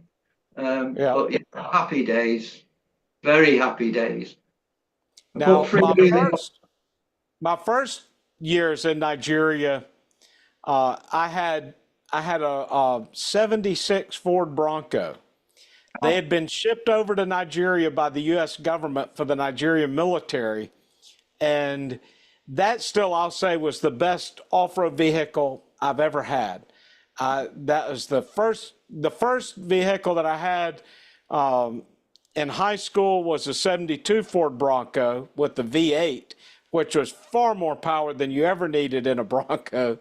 And so the one I had in Nigeria had the straight six, and just perfect vehicle, perfect power, outperformed anything else there.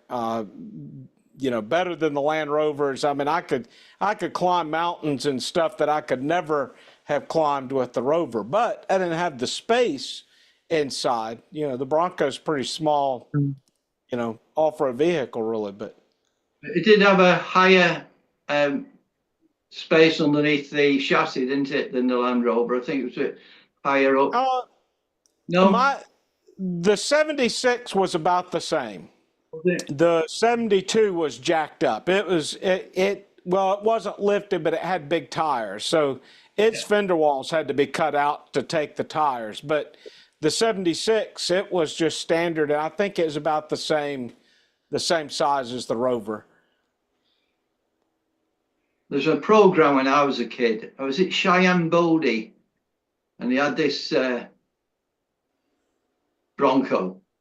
And there was some kind of, I'm not saying detective or lawman or something, perhaps in Canada, I'm not sure. I was only a weeing at the time, but that stuck in my mind, that vehicle. It was the vehicle.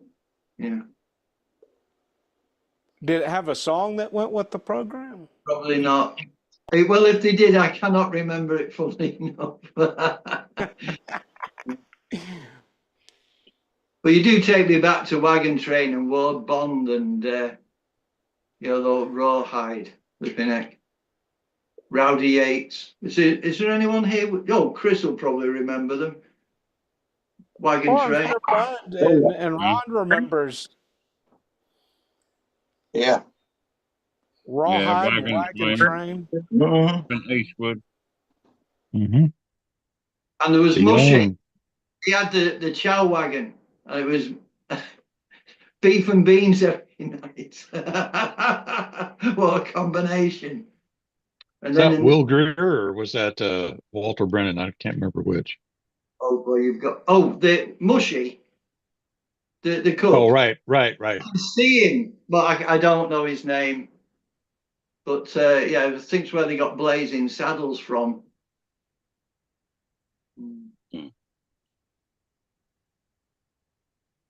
Is Clint Eastwood still going? He is. Yeah. Wow.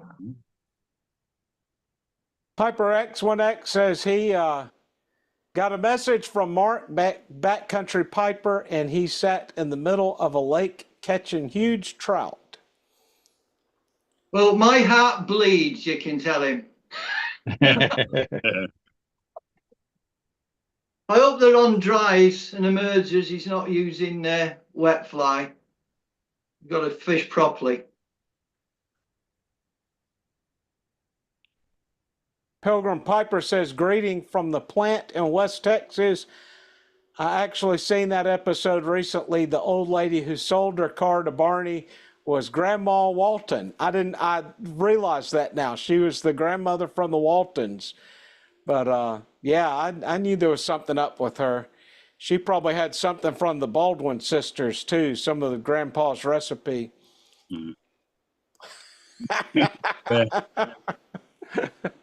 I knew that grandmother was up to something.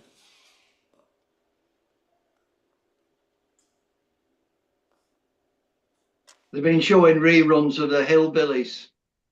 On our television lately. Beverly Hillbillies, that's right, yeah.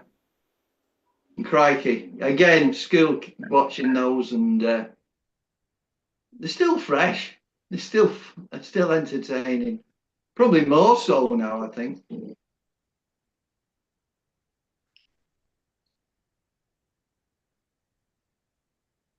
Well, gentlemen, I think we've been on for a little while here and reminiscing, and I guess we should maybe give people a little rest. We've how long have we been? Yeah. How many people got their ears are starting to bleed? We've been on for 2 hours and 21 minutes. So, well, rehearsal it was 3 hours. We do. That's probably why we stopped doing them. No. We've been banned in how many countries? Well, Professor, thank you so much for hosting this get together. Definitely. Yeah.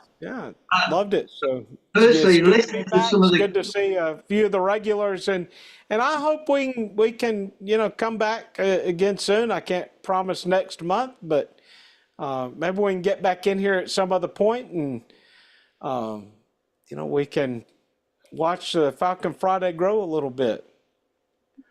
Well, there's been a number of people in the chat rooms, very familiar names, and it's just wonderful to know they've been with us.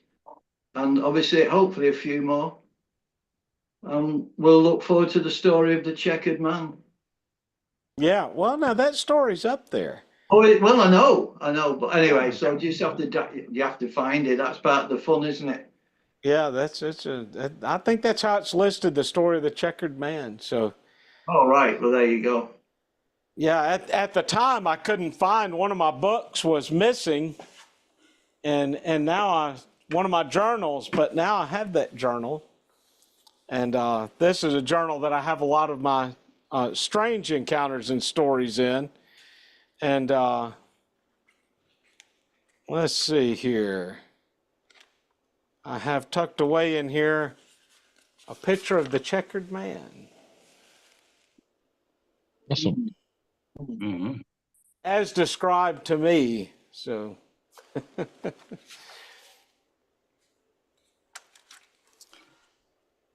Wasn't there a strange one from, I think it was Belize, Tate Fuente or something? Like a spirit whose feet are on backwards? Yeah, the man whose feet are on backward. You know, it's interesting. There's a number of cultures throughout the world that have a story of a man whose feet are on backwards. They had a very similar story to that in Nigeria as well. So, yeah, that's been a common, unique story. And in Nigeria, and I was just thinking about this one yesterday.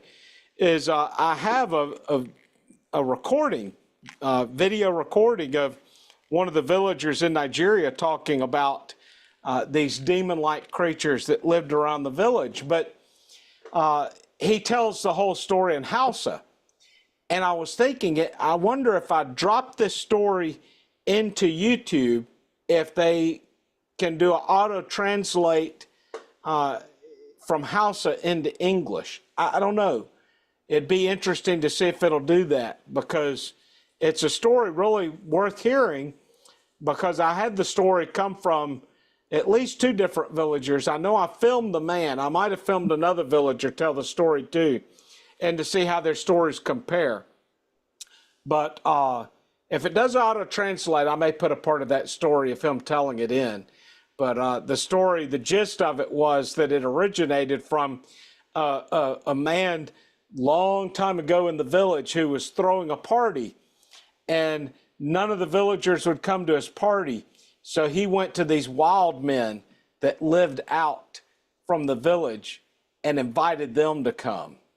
And after they came to the party, afterwards, people from the village would see this wild man at different times, but very mysterious type people.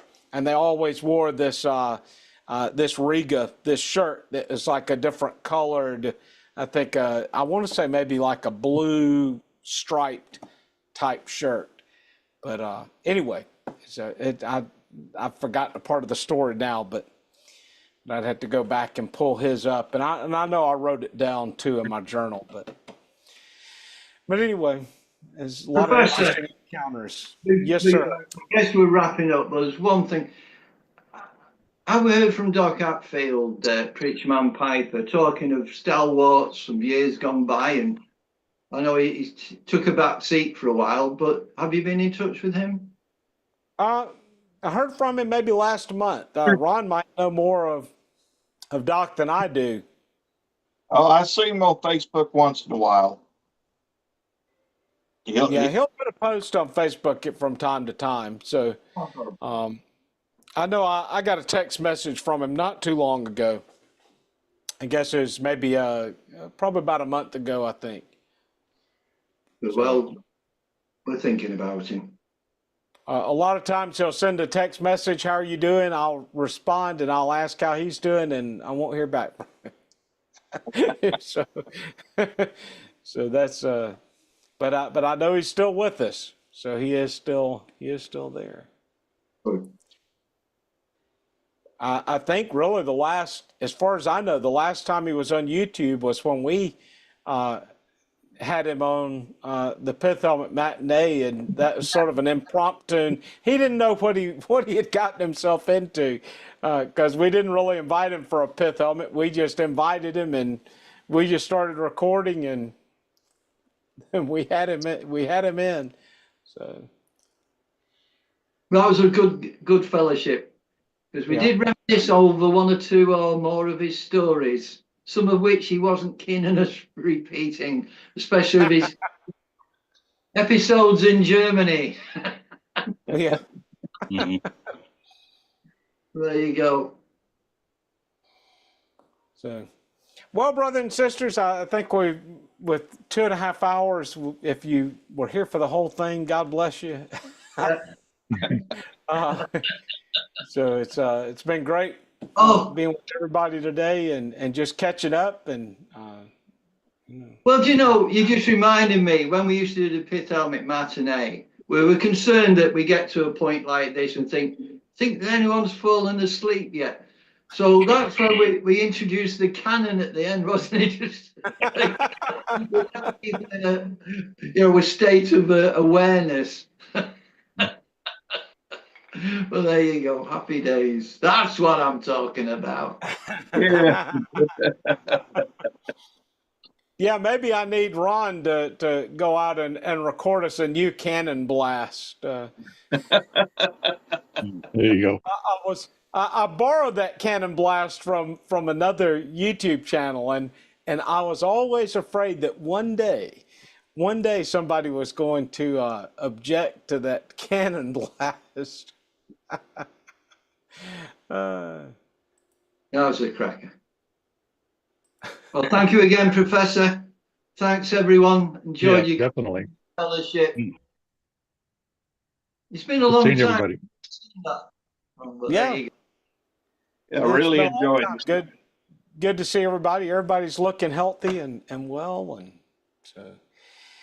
Well, brothers and sisters, I don't know when any of us will post another video, but hopefully it will be relatively soon. Maybe Steve will go out and looking God for the willing. black cat, but you're going to have your pipe contest video up soon, so Week we'll on be looking Saturday. forward to that. Try and get it up that same day. If not, it'll be on Sunday morning. But I'll get it up, as quickly as I can. There we go. Yeah. Awesome.